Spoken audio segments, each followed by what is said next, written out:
Hey, my name's Alex Default. I was a game design consultant and balance tester for Rival Books of Aster. And I'm Wayne Shipley, one of the game designers.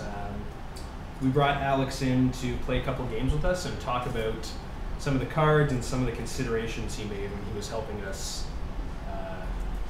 tweak some of our designs and get things balanced so that we had a healthy game meta. A lot of the best cards in the game are owed to Alex's suggestions and experiences playing with them. He was tough on us and made us consider why things were too good or too bad. Why there were so many one-drops. Yeah, exactly. So I'm playing my trusty Verum control deck here. What are you playing? Heptamar on aggro. I'm going to try to run you over before you can Lucifer's Rage me out of the game. I'm 0 for 2 in these videos so far, so let's see how this goes. I won the coin toss, and no turn 1 play. Oh, how unfortunate. Pass over to you. It is unfortunate. I got some things up my sleeve, though. I'm going to do my best not to look at your screen. Much appreciated. It's tempting, but... Just remember, even if you can see the train coming, that doesn't mean you can stop it. Example. Do you want to talk about Fruit de Serre? This is a long storied history. Oh my god, what was this card called before? Was it Guland? Yeah, it was Guland. Yeah, there was a period where, what was it? This was made because walls in the metagame were too good? Yes. Yeah. I think we just liked having a 4-1. Yeah, there's a lot of things that can kill it early on. Yeah, there's, and we were finding that for other reasons, a lot of our walls, which are defensive simula, got quite a big buff on the back end. So we found that a guy like this was helpful for these aggressive decks to get them out the gate quicker. Yeah, like some of these 0-7 walls that you could play on turn 2, for example. Yeah, it was just a little too hard to bust through. Some of the walls we had to make just to make the archetype work and actually be competitive. So here's an example of this. This is a 1-5. See what you're gonna do here. This T-mole, this little octopus, is gonna be a thorn in my side. Alright, I have 3 ink. My draws have been mediocre. Alright, so what we're gonna do is we're gonna bash him. Yeah, that's fine. Bash here. So he makes the trade. He's probably going to make another combo. And then he can ping the last point of health on my wall at the end of the turn. Yeah, so far I'm up 2 cards on you, 2-1, right? Yep. Yes, sir. Alright, so what shenanigans are you going to get up to at 4 rank?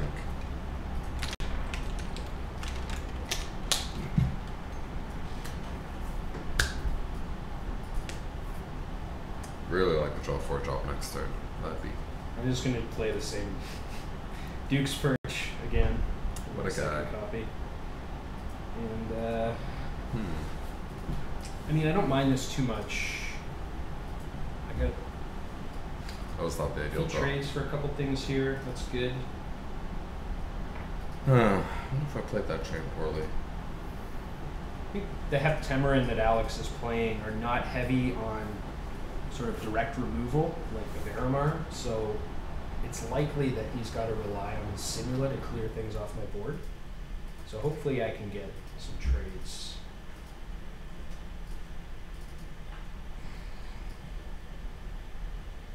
Yeah, so I'm not going to bash with my 2-1 because I'd rather just keep it. That might be a misplay. Oh, no, that's not what I want to do at all. What did you mean to do? Oh, I just didn't want to attack with my 1-2. Right. Yeah, I misclicked. Well, Yeah, okay. I'm going to keep the train rolling, keep you crashing in. Alright. Here's Wall of the Undead. This was one of your favorite cards, I remember, during testing. Yeah, this card's super sweet. It's one of the key cards for very control. Like it needs this powerful tool to just kind of survive, right? Because right now I've literally been tearing down your walls at like and keeping your board alive. Yeah. You still have 4 Simula on board. Yeah. So this guy was an answer to this kind of situations where he's expensive. So I mean, there's a high cost to putting this into play every turn, but if it gets you there, it buys you another couple turns to take some board control back. Then we don't mind. Yeah, and also it has resurrection, which maybe I guess you can't see or may not know, which means that when it dies, it comes back to my hand. Yeah, so what I'm going to do is I'm going to bash up my 3/1, play Nadok, and at end of turn do 3 damage to it.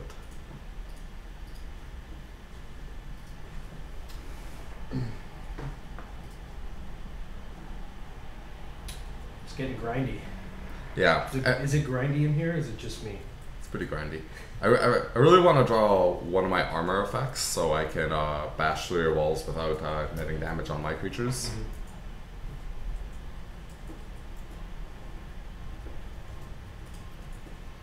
Hmm.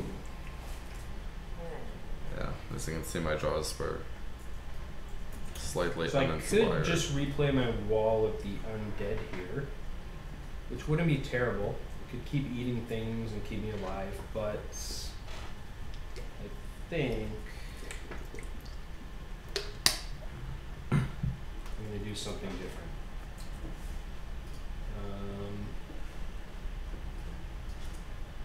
Don't do it, just replay the wall. I'm going to play Fluruti, This guy's one sweet. of my favorite guys. Also has Resurrection. He does. He's a good role player. He doesn't do a lot on his own, but he's pesky to get rid of. And I'm going to play Tafrak, who's a headstrong Simula, which means that he can attack immediately. Very well designed card. You know, it's it lets you come back from behind, but it's like it doesn't necessarily push advantages in Snowball as much as some other cards in the game. So I'm just going to use it to kill one of your pingers here. Alright, so that's how we're going to do this. So I got a little bit of board presence now. I think I'm still behind, but I've got that wall in my back pocket and a couple other cards in hand that I think are going to get me there. Alright, so that was a very fortuitous draw. Got Talvi, so what I'm going to do is I'm going to trade my 2-1 off with this Fluruti, and then make a 3-link combo. Talvi is the leader, and bash down his Talvik without netting damage on my dudes. Yeah, so this is sweet. So this should push through 4 damage total, 2 from this and 2 from the 3 combo. So my Fluruti came back to my hand there because of his resurrection. Yeah. So I know Our opponent's got 7 cards in hand, and the best part is that's like one of the downsides to Resurrection, I guess, is that it's just value in the long run. Yeah. It keeps options in my hand. But also, like if you draw your 8th card, you can't draw cards That's in your hands true. full, right? Sometimes, So, yeah, that's actually something we do to each other sometimes, is if you have a resurrection creature in play in a full hand, you can make them resurrect the creature and they lose it, or they get it, and then their hand is full and they miss their next draw. like, This Talvi is a must kill for me, so I was saving my Bills with charge for this, because it provides 2 armor, which is a difficult hill to climb. And then I'm going to get my wall back in play here. That's true. yeah, I definitely should have played this simple last turn. Alright, how do I want to do this? That there, I can play the boon, and that lets me...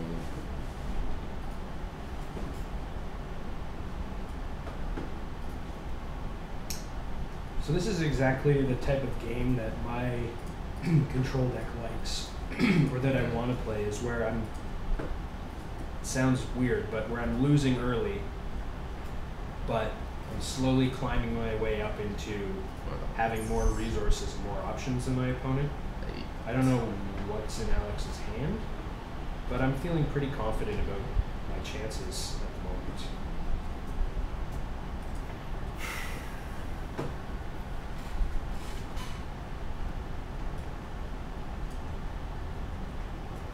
Alright, so we're just gonna play this dude out, play the 2-1 over here, and knock the wall down to 1 health, and shoot him for 2, and hope nothing catastrophic happens on his turn. Whoa, I'm gonna get you.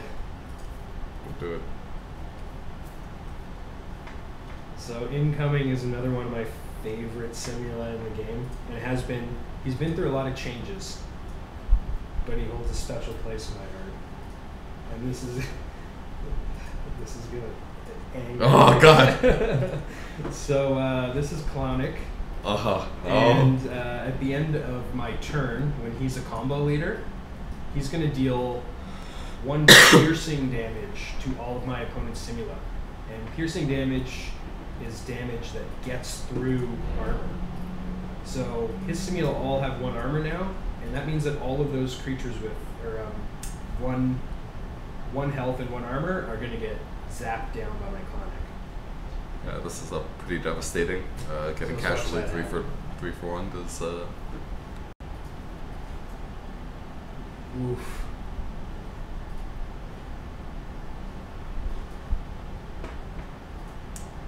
I love all that black smoke. Alright, so basically just gotta run our epic out there, hope it doesn't get answered, hope we can draw enough cards to kind of get back in the game. And, you know, we don't get there, but yeah. Now we're in prey mode. So, I have So what else could I do next turn? So a few options here.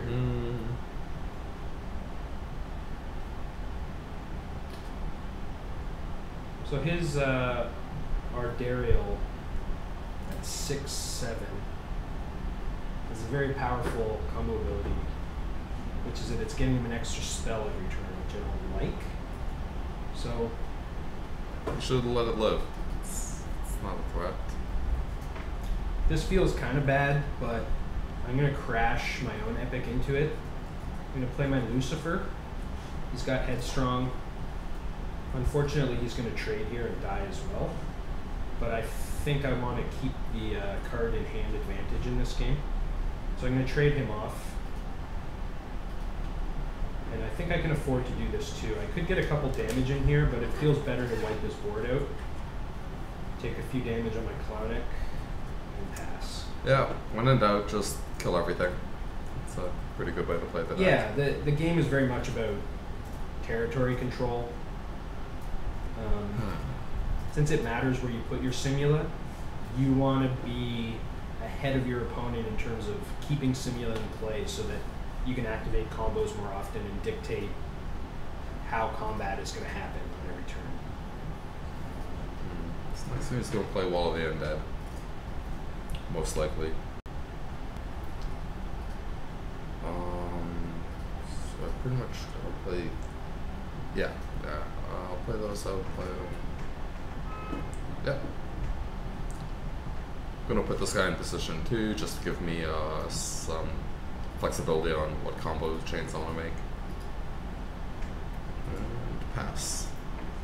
So this Luziel is going to heal your combo simula every turn. Yeah. That's interesting.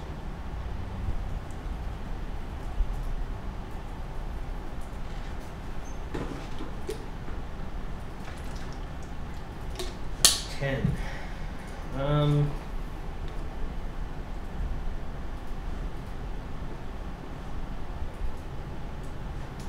So Alex is down to 2 cards in hand, 2 simula on board.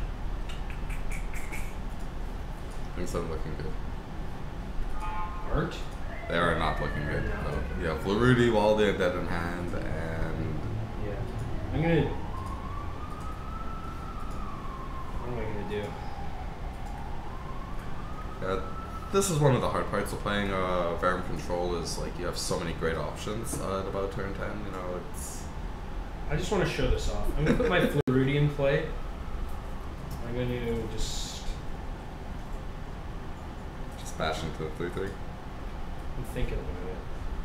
I'm going to bash into you. This is maybe bad, but I want to do it.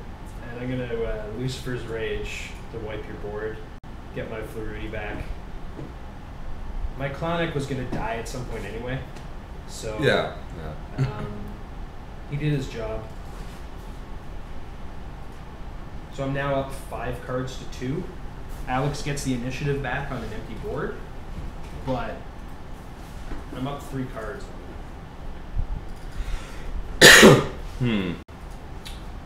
Alright. I'm just gonna split these up, so depending on if I draw a Simula next turn, I can... Right. Yeah. Yeah.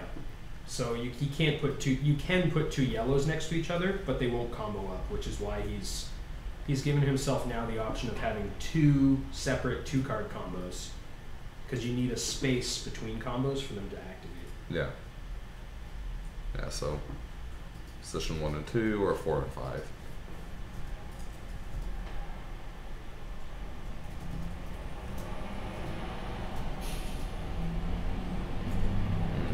Bring my boys back. Got my second Clonic. So lucky. Gotta grind it out. That's why I like it. Yeah. Clonic's definitely one of the key cards of Baron Control.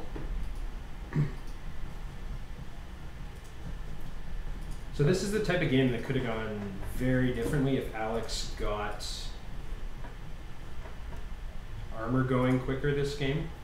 Yeah, I definitely got stalled out by a wall. So this is actually kind of scary now. Yeah. I mean, I still get my piercing damage, but he's going to kill my Clonic here. And pass the turn, and doing a lot of praying this match, and it's going to be a common theme. You know, just hope he doesn't have it.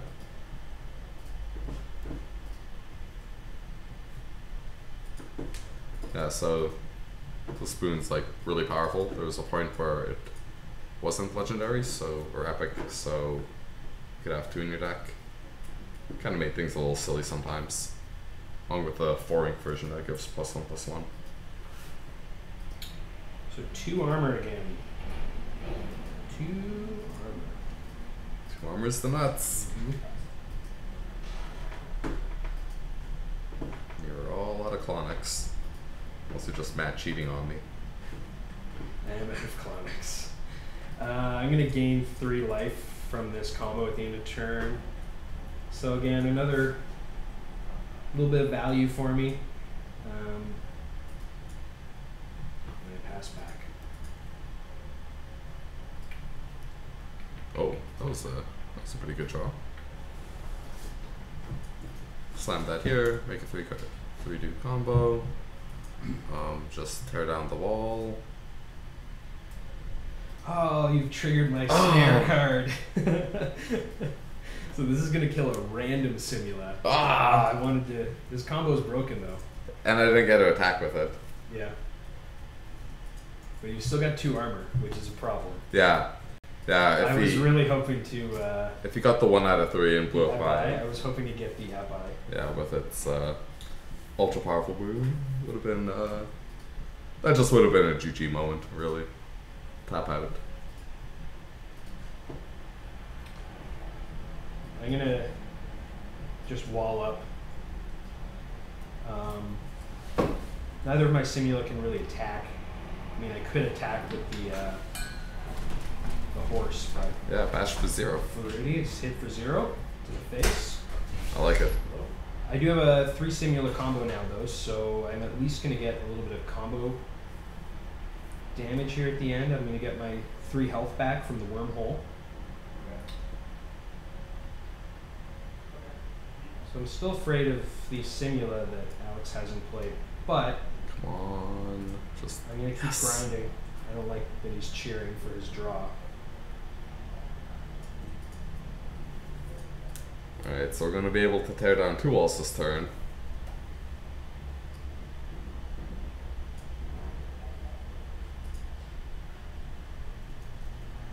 Passerino, shoot you for 2.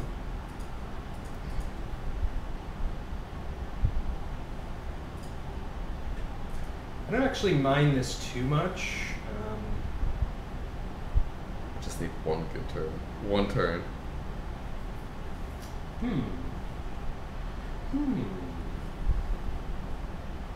It's got too many options. I don't like this. Let's see.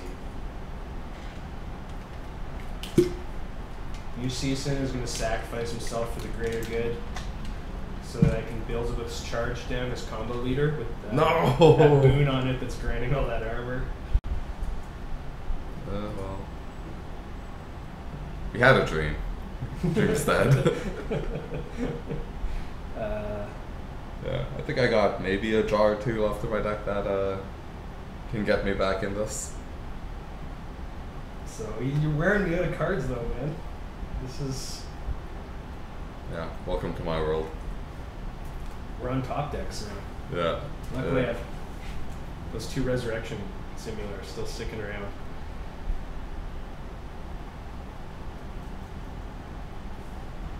So tempting to just look at what you're doing.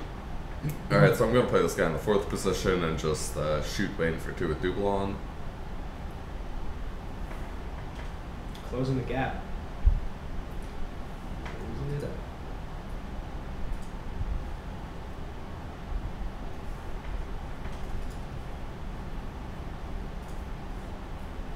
I wonder what he's going to win with. Fluidity beatdown? Straight Fluidity beatdown? Well, I do have this Beelzebub. That's an impressive card. And we got my combo bonus, which is nice. Yeah, there might be a few too many black creatures in my deck. So yeah, that's something to consider when you're building a Rival Books deck, is that your resource curve matters, but also the distribution of colors of Simula in your deck matters. Yeah. Because you need to be able to inscribe Simula of various colors at every point on your curve so that you can always make combos. And it can be tough to balance out. And we've purposefully made some areas more scarce than others in terms of good Simula at a certain color at a certain ink cost to make that challenging.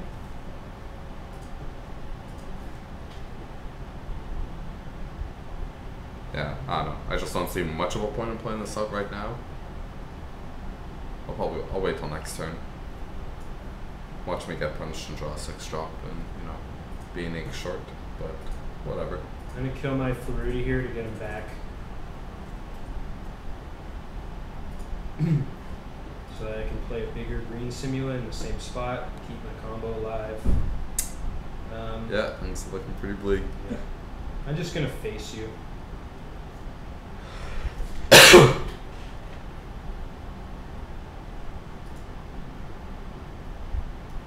That was a good game though. It was a long struggle. Yeah, a lot of back and forths. Yeah, I'm just gonna tap out here. I can't really win from this point. I'll let you concede so that I can get the Take your I get the win for take the your dirty ranking points. Moving on up. Yeah. Gotta get that #1 position. My opponent quit because I stomped him under my boot. Yeah. So that was fun. Wall being dead. Big game, yeah. So thanks for coming in. Yeah, thanks for having I'll me. get you doing some more of these. Your insight's always appreciated. Thank you. Yeah. Alright. Thanks for watching.